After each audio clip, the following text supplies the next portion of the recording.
Hey, what is up, guys? How's it going? It's Kaeyoh here. So the spring championships have come to a close now, and we've got all these great replays and sets to go over and analyze. So I thought I'd start with MVP versus Mind Sanity, and this is a set that really intrigued me because MVP won both of their games with Abathur, and I think Kyocha did a spectacular job of making the most out of Abathur and using his hat super effectively. Now, if you don't have time to watch through the whole thing and see the examples, I'll give you a TLDR of what was going on. So, Kyocha was playing a very safe and consistent Abathur. He was being very patient with bringing his hat to the team fight. He would just hat minion waves and soak as much as he could, as long as he could, until the very last second, where then he would switch his hat to the team fight once somebody had committed on either side. So, for example, if the Artanis in this situation were to just flip somebody and go in, that's when he would drop the hat off of the minion wave and look to go and hat the Illidan. But until then, he would just keep soaking the waves as much as he could, trying to push that tier advantage for his team. The other thing is, on Battlefield of Eternity, they used the Mind build rather than the hat build, which is kind of weird to see the Korean players not using that hat build, which is like super standard for them. But they didn't have a bruiser like Illidan or Sonya, so it made a lot of sense. And he stuck to his guns, though. He was doing the same consistent thing, just hatting as much as I could, letting his team as much as he could, not I could. But just soaking as much as he could and being super patient to put his hat into the team fight. So that's basically the TLDR. Let's get into the actual replays themselves. Hold on one sec. Switching it over. Okay. And there we go. So I put the build up here just so you can see what he was using for this first game. He was rocking the standard hat build, and this is what you see from Korean Abathurs like 90% of the time. You get the spike burst damage, the cooldown, the attack speed, slow mines, so you get utility and a really good hat. And then at 13 and 16, the spike burst talents, the heal and the slow. And then of course the double hat to finish it off. So you have a lot of good scaling with this build because at level 20 your double hat is like insanely strong because you've been investing in it the whole game.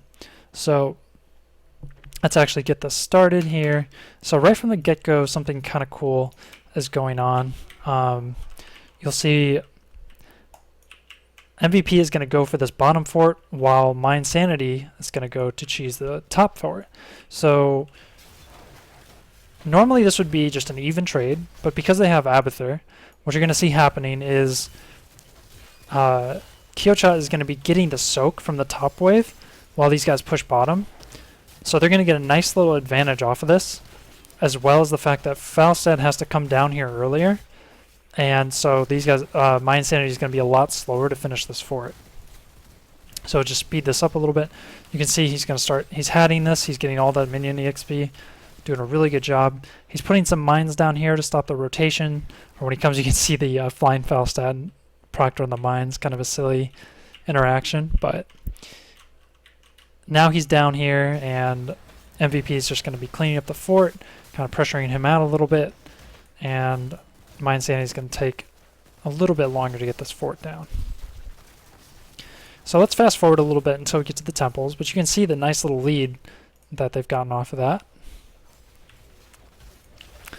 Basically the lesson to learn there is if you're going to be base racing and you've got the Abathur, you can make it a lot more of a good situation for your team by soaking those minions that they're using to tank the fort that they're trying to rush down. So now these shrines have activated, and what you're going to see is Kyocha is not going to hat these guys or help them out pretty much at all until he absolutely has to. He's just going to be hatting bottom. There he goes. He's going to be hatting mid. He's going to be hatting top. He's going to be just alternating to wherever he can get soak out of these waves. And he just does a really, really good job of giving his team a huge advantage. Here he does hat MVP Rich for a second, but then he just immediately unhats him once he notices the fight isn't continuing, and then it's right back to hatting and getting minion soak. You see this lead is starting to really grow even though they're trading, and he's constantly giving them basically a one-level stat advantage by doing this. He's constantly getting more soak than Mind Sanity, so he's staying ahead just a little bit, and he's usually giving MVP a window to fight with a 1-level stat advantage, which is definitely a relevant thing to notice.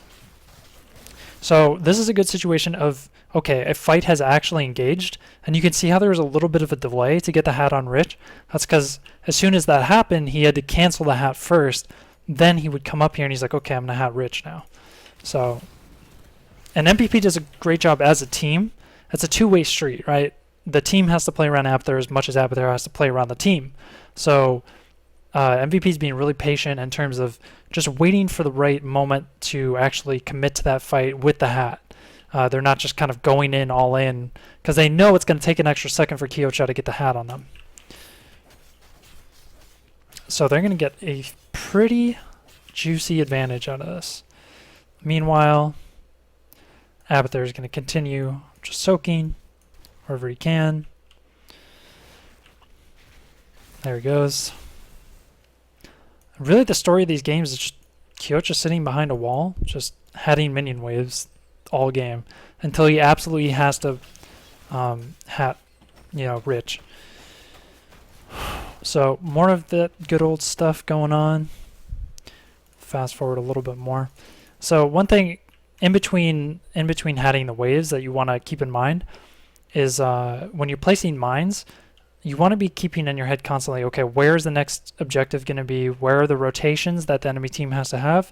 Like if you're pushing out a wave and somebody has to rotate to get that soak, is there anywhere you can put mines to help delay those rotations? And he's doing okay. So there's the dive that happened top, which is a really, really good dive actually. And this is another like rare exception where he actually is using the hat on Rich because it's a key moment in an actual battle. So there's actually a good point to make about this too. And it's that MVP had the night camp, and a lot of times people don't take advantage of how tanky the night camp actually is on a fort. So they clear out the Knights of My Insanity before their knights get to the fort, right? And you see this situation, and what you want to be able to do is identify that this is a really diveable setup right now. Because your knights, as soon as your knights start tanking this, the shots from the fort and the tower are going to be occupied for a long time, and you're going to be able to you can just do whatever you want. So that's why they dive here. I just think it was a really, really cool decision for them to just dive this here. They didn't hesitate at all. They just went right in. Very nice little cleanup. So what I was saying though, in between waves, putting the mines where you need to put them. Right now, with the next temple being at bottom, you can see this makes a lot of sense for Kyocha to be putting all these mines in the rotation to bottom temple. He's got one here, so he can know if they start giants. Basically, just putting mines where he's going to be able to give his team good information. So they're going to clean up this fort swiftly, and we'll fast forward a little more. Pretty huge lead now at this point. And against MVP, chances are you're not going to be able to come back from a lead like that. So now, with all that pressure on the top side of the map, they come to bottom. Kyocha's probably, letting them know he's got mines everywhere. They're not going to be able to come in here easily at all. My Insanity's trying to clear them out a little bit.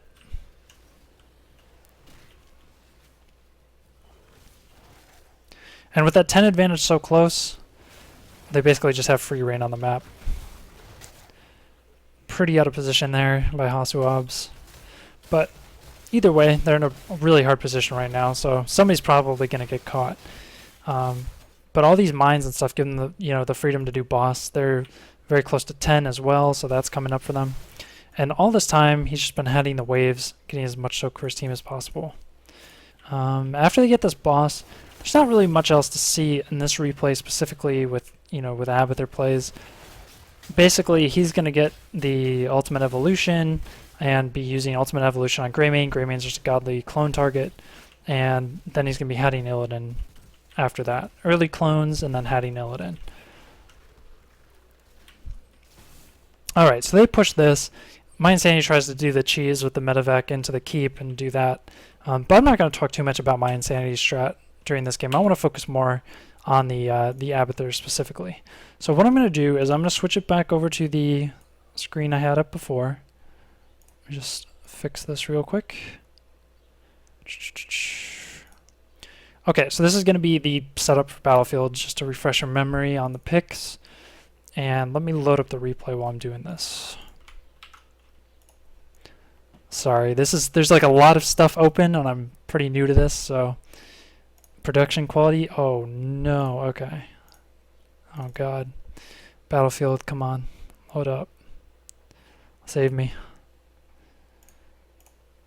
Alright, so in this particular game, My Insanity has a way more standard comp. Basically, they aren't trying to do any cheese or anything. They have a Tyrande to do a lot of mortal damage. They got really beefy front line, and they have a KT Tassadar. So it's going to be really hard to kill anybody on that team.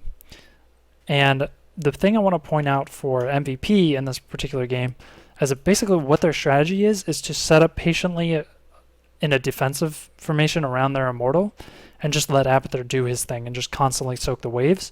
And then as soon as My Insanity gets fed up and tries to force on the immortal, that's when the hat comes in. MVP also has Chen here, who works pretty well with Abathur because you can just jump in, you can chug to your drink, and Abathur can do the damage for you while you're sitting there shielding yourself. So in this particular game, this is an interesting thing to note. We got the thing loaded now. Let me just pull up this other build. Okay, so in this game, he runs the mine build instead of the hat build. So this is definitely not the traditional Abathur build, but we all know mine build is strong and very annoying to deal with. And the thing is, if you think about this map, right, it's just constantly people just repositioning and repositioning, looking to get poke on the immortal, just kind of walking around this middle of the map. That's like the paradise for putting down tons of mines and getting harassed on the enemy team that way. So I think it makes a lot of sense here. He's going to go the prolific dispersal, not the global mines, because frankly this map just isn't that big. He doesn't need global mines.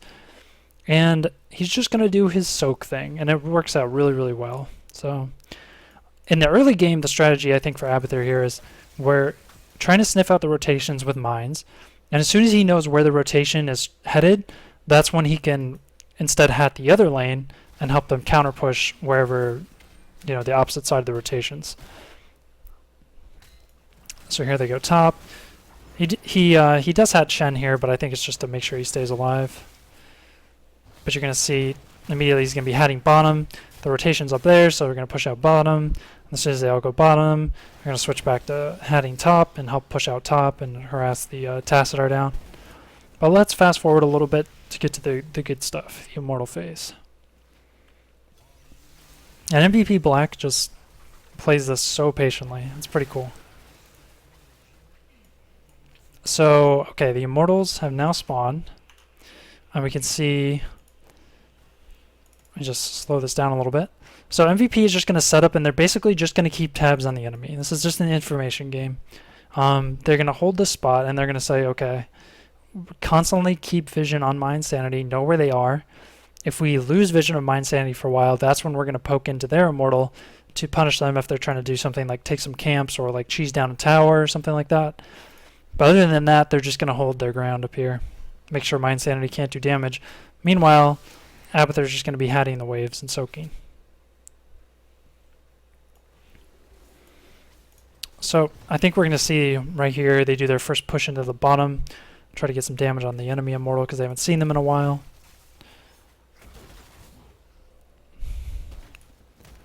So just pushing in here, but you can see this is another one of those things where the team is playing really well around Abathur. They're very patient and careful to poke in here. If the opportunity is not there, they're not going to just try and dive in and fight that. They don't need to do that. They can just play patient, let Abathur get them advantage and experience, and just keep defending this thing, make sure that they can't get harassed on it. So this goes on for a while until My Insanity gets fed up and basically tries to go to their immortal. Speed it up just a little bit.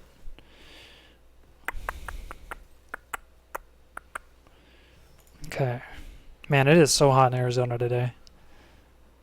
It feels like people are following you around with hair dryers, just constantly blowing them on you. It's brutal.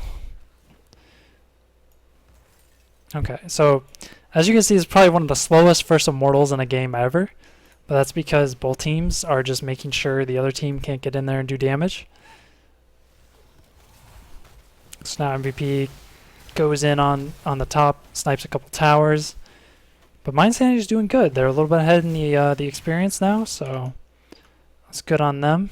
Let me get rid of that talent window so we can see what's going on a little bit better. I meant to do that in the Sky Temple game. But as soon as they got a little bit greedy there and poked in, you can see we're immediately returning damage with the hat because this is a commitment to a fight. Same rule applies as the Sky Temple game, where they're not pre-hatting the poke phase of the fight. They're saving the hat until the fight actually starts.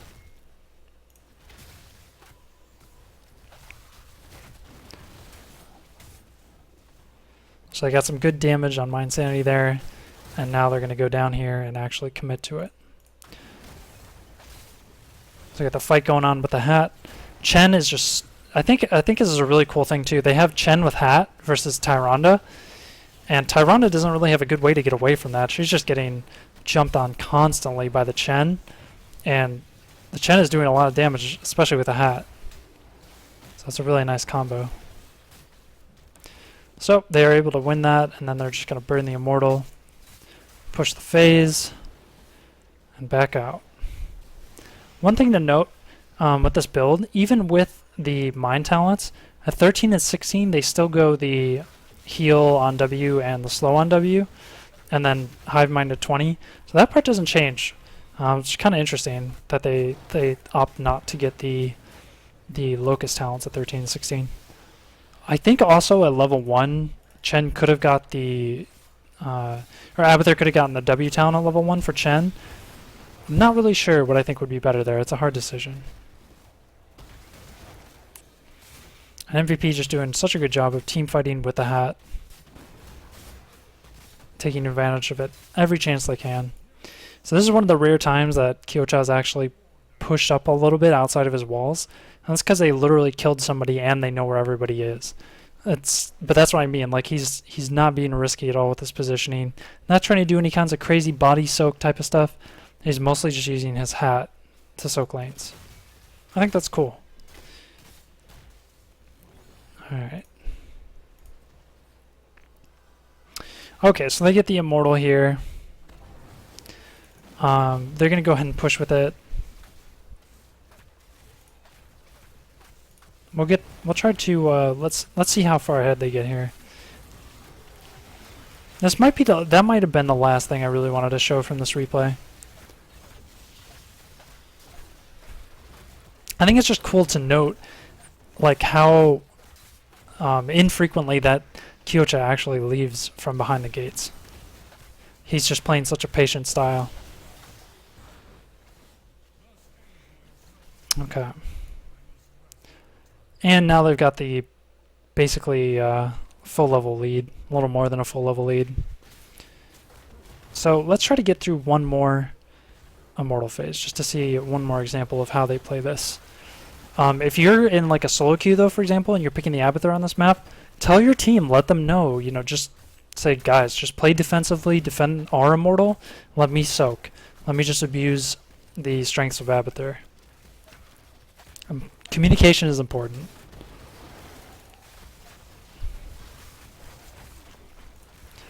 Good old standard stuff here. Barreling people out.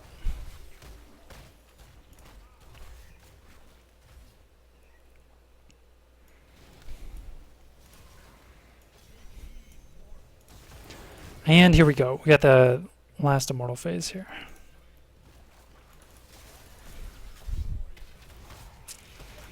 So Kyocha is just choosing to use the clone here to get as much Immortal damage as they can. Greymane clone does an insane amount of damage, so I think that's a really, really smart decision. And being that they are an Abathur team, they can just afford to play this really slowly if they need to. It's not a big deal to waste the clone.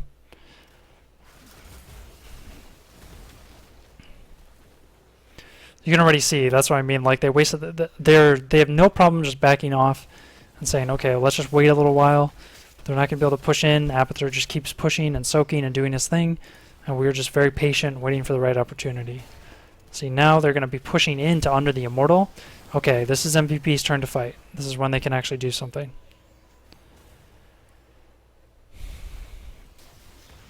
So I should be going in here. Yep.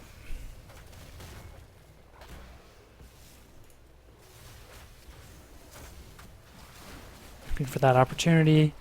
You can see like how like patient they actually are. Like most of the time, like Abathurs would always be hatting during this moment.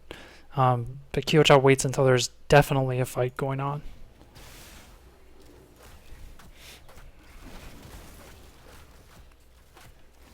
Like as soon as someone jumps in, yep, there's the jump in. But he wasn't able to stun anybody. But you'll see what I mean. Like as soon as somebody like jumps in, that's when the hat's gonna come out. Okay, so he's going in, like he's committed to the fight now. Okay, there's the clone, the early clone. Really good clone.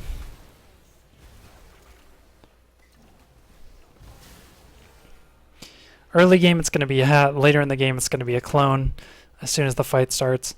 But he's not just messing around with the hat, just sitting there trying to poke with it or anything like that. Very opportunistic. Anyways, you guys can pretty much figure out what happens in the rest of this game with the 3-level lead. But I think I was able to point out some good examples of what I saw in these replays. The big thing to take away from it, again, just be really smart about how you're using your hat and use your hat to soak as much as possible. You don't need to be putting your body out in the middle of the lane most of the time. Just keep alternating between lanes, soak as much as you can, use your mines to delay rotations, and as soon as an actual commitment to a fight starts, that's when you want to use your clone. You want to put your hat on the team fight and do all that good stuff. So anyways, guys, hope you found this kind of interesting. That was just a closer look at Kyocha and MVP Black playing Abathur. I will see you guys in the next one. Hope you have a wonderful day. Take care. Peace.